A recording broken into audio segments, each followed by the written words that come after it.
Hey, it's your girl Tynisha Renee, your favorite bae, holding it down in the A, and we are back with another real conversation going down today. So about a week ago, I posted a reaction video to J. Cole's Snow on the Bluff, and I want to thank y'all for all of the comments, the feedback, the views I got on it. We had some really dope conversations, and I'm happy because I think it opened up a lot of conversations that needed to happen. For those of you who have not seen that video yet, pause this one and come back to it, but definitely check out this video. The link is at the top. Once you see my reaction video and you see my views on J. Cole's Snow on the Bluff, I feel like everything will fall into place and it makes a lot more sense. Since J. Cole released Snow on the Bluff, he continued to get backlash. A lot of that you can see in the comments on my last video. Some people supported him, many people did not. So here are some things that we have learned in the meantime. One, we learned that Snow on the Bluff was directed at a rapper named Noname. I actually wasn't familiar with Noname before this whole situation came about. Noname is a poet and rapper from Chicago. She's very outspoken and active on her social media platforms about social justice matters and issues that go on in the Black community. She actually has a website, which is a virtual book club called the Noname Book Club, where she posts a lot of readings to spread knowledge about Black culture, racism, and everything that's going on in the United States today. Now, once J. Cole saw all of the responses he was getting from Snow on the Bluff, he wanted to use his platform on social media, Twitter specifically, to share his thoughts on the song. He said what he said, he meant it, and he is not apologizing about it. I quote, "It's not my job to tell anybody what to think or feel about the work. I accept all conversations and criticisms. I love and honor her as a leader. She has done and is doing the reading, listening, and learning. Meanwhile, we're gonna say brother, but you know what I mean. Meanwhile, a brother like me just be rapping. I haven't done a lot of reading, and I don't feel well equipped as a leader in these times, but I do a lot of thinking." End quote. And then Noname responded with a song of her very own called Song 33. And child, was she coming for Cole? Similar what I did for Snow on the Bluff, I'm gonna read some of the key lyrics to Song 33, and then we're gonna go ahead and break it down. "I guess the ego hurt now. It's time to go to work. Wow, look at him go. He really about to write about me when the road is in smoke? When it's people in trees? When George is begging for his mother saying he couldn't breathe, you thought to write about me?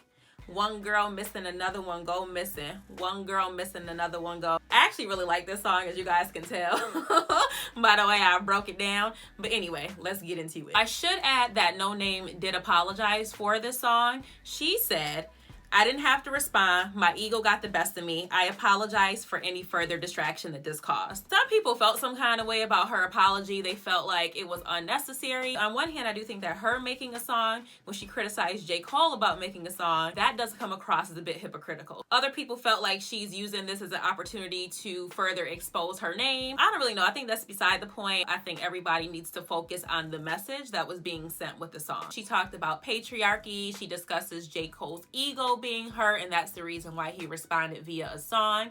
But what stood out to me the most was that she highlighted this dynamic of how we notice media attention when a Black life is lost. Let me clarify what I mean by that. We notice that there is more media attention when there is a male who is cisgendered. Cisgender is when you identify with the sex that you were born with, okay? And also heterosexual.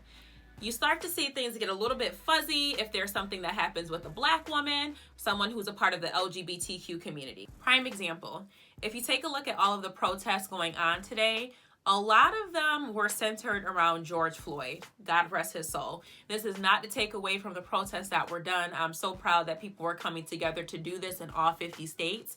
But when you look at videos of protests, most people were chanting George Floyd. You heard some people mention Breonna Taylor, but I don't feel like there was as much attention surrounding her situation. Think of all the names that sound familiar to you. The Michael Browns, the Trayvon Martins, Freddie Gray. All of those are very popular names because they were covered heavily by the media. And then you have names like Natasha McKenna. Do you know who that is? Because I didn't either, honestly, and I had to check myself because I'm like, why do I not know about this? Natasha had mental health issues and was arrested for erratic behavior. While in her cell, the guards were trying to transfer her to a mental health facility. She started screaming out, "Oh, I thought you guys weren't gonna kill me." There had to be at least 6+ men trying to hold this woman down. They said they couldn't get her under control, so they tased her. According to the police department, they say that tasing was the right thing to do in that situation because she was being, again, very erratic. She was resisting when they were trying to strap her down. But what I want you guys to understand is that they tased her so much in a short period of time that her heart actually stopped. I know that someone out there is going to say, well, she probably shouldn't have resisted. So we're going to give you another example. Tatiana Jefferson. You probably have heard about her story.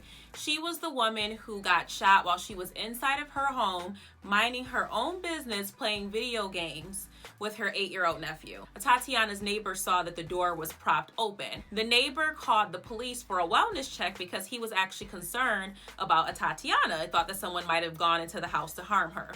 The police officer came. He snuck around, started going around the perimeter of the house, did not announce himself in any way. Tatiana saw someone through the window, didn't know it was a police officer because, again, he did not announce himself, and she started to go toward the window. As soon as he saw her, he briefly said for 2 seconds, "Put your hip," didn't even say anything, and just shot at her, killed her. I remember this story because I heard about it on the news, and when everyone heard about it, it was more of a situation like, wow, that's so sad, that's crazy, like, I'm tired of the police doing this, so on and so forth. But where were the protests?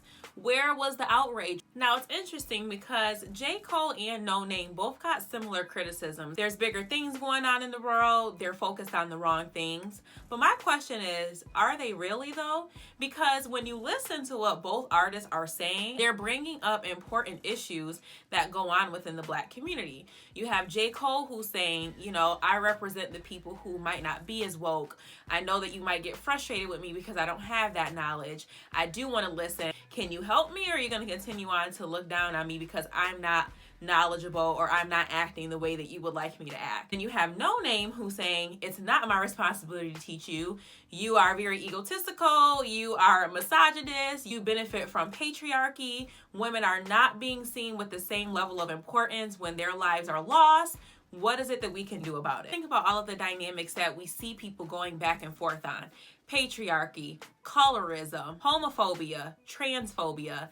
These are all things that I feel need to be addressed before we're able to move together and have unity. We're not going to have unity until we do away with the animosity that all of these different subgroups are feeling toward each other. And I think the problem is that we're not effectively talking about it. We're not communicating our thoughts. We're not educating people the way that we should. People aren't learning as much as they should. And so we just keep going with this back and forth that hinders us from progressing. This issue between J. Cole and Noname really is symbolic to me. I know that some people see it as just music, but I honestly see it as representations of people within the Black community that are expressing themselves.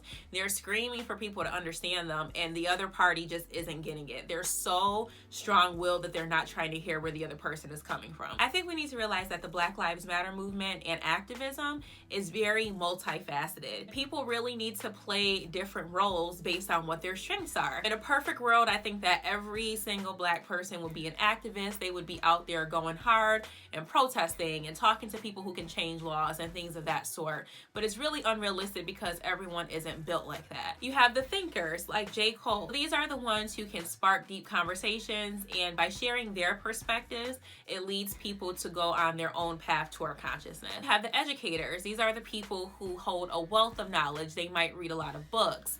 They might have gone to school and learned about things, watched a lot of documentaries. They hold a wealth of knowledge and they're willing to share it with people in a way that's easy for them to comprehend.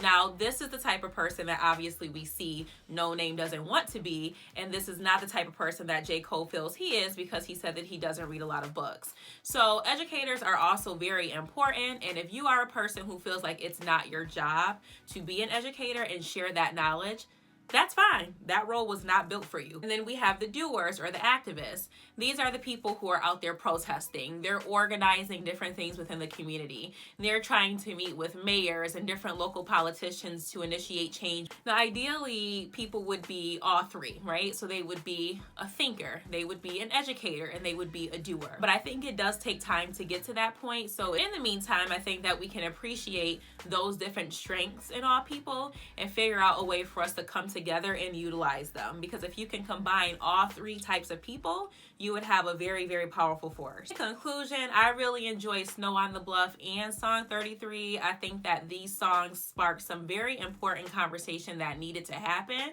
and it shed light on a lot of issues that we need to work on within our own community. I hope that we can all learn from this and continue to educate one another. And I want you to figure out, are you a thinker, are you an educator, or are you a doer? Or maybe you're a combination of all three. This is a call to action, all right?